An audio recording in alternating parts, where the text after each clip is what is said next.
Il y avait une fois un homme normal qui vivait une vie normale. Un lundi matin, l'homme apprit qu'il n'avait plus que 7 jours à vivre. Pourquoi allait-il mourir et de quoi? Cela n'a aucune importance. Le lundi, l'homme passa sa journée à planifier ce qu'il allait faire dans sa semaine. Qu'est-ce qui est essentiel dans une vie? À quoi donner la priorité, dites-moi? Le soir arriva et l'homme songea tristement qu'il n'avait pas vraiment vécu ce jour-là, car planifier est important, mais ne faire que planifier, ça n'est pas vivre. Alors l'homme descendit dans sa cave et se saoula avec un vin d'Alsace. Le mardi, l'homme décida de recourir à la philosophie. Il voulait comprendre pourquoi l'on vit et comment l'on doit vivre. Savez-vous cela, dites-moi? Il passa sa matinée à la bibliothèque de son quartier et l'après-midi sur Internet. Le soir arriva. L'homme comprit qu'il avait gâché sa journée, car réfléchir est important, mais ne faire que réfléchir, ça n'est pas vivre. L'homme descendit dans sa cave et se saoula avec un Saint-Émilion.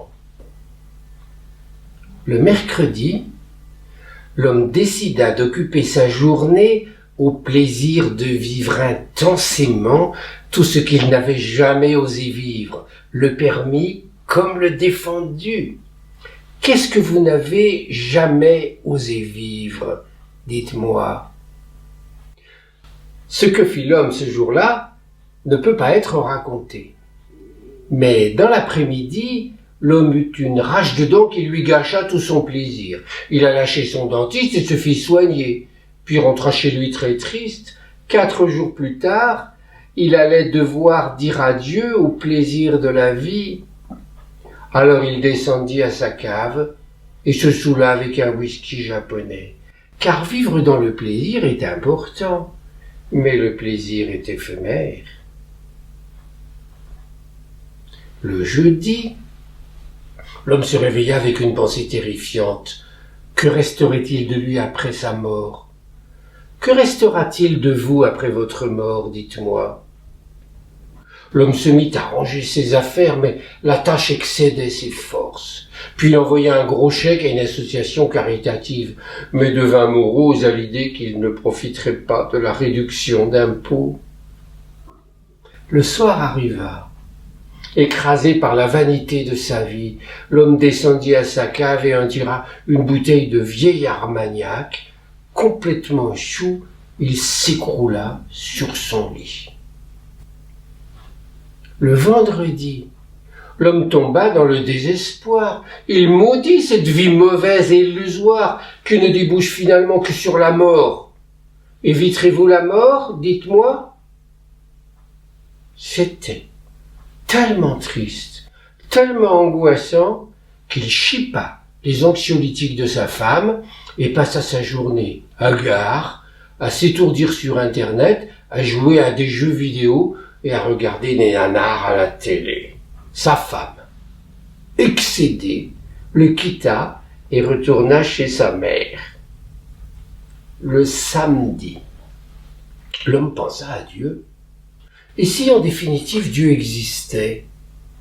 Et si après sa mort, l'homme allait se retrouver devant le souverain juge? Dieu existe-t-il? Dites-moi. Il rendit visite à un rabbin, un prêtre, un pasteur, un imam et un maître bouddhiste. Et à chacun, il posait des questions. Comment ne plus avoir peur de la mort? Comment donner du sens à la vie qu'on a vécue? Qu'y a-t-il après la mort? Hélas. Tous lui parlèrent de Dieu ou de la réalité ultime, comme s'ils savaient qui était Dieu et ce qu'était la réalité ultime, et tous le pressèrent de mener son dernier jour de façon conforme à leurs croyances philosophiques ou religieuses. Alors l'homme écœuré rentra chez lui. Mais dans la nuit, en se réveillant, soudain, l'homme réalisa qu'à la pensée de sa mort, Il avait vécu 6 jours pour lui seul, jamais avec les autres. Nous sommes tous à notre dimanche matin. Qu'allons-nous faire aujourd'hui du temps qui nous reste à vivre? Eh bien moi, je vais vous dire ce que fit l'homme le dimanche.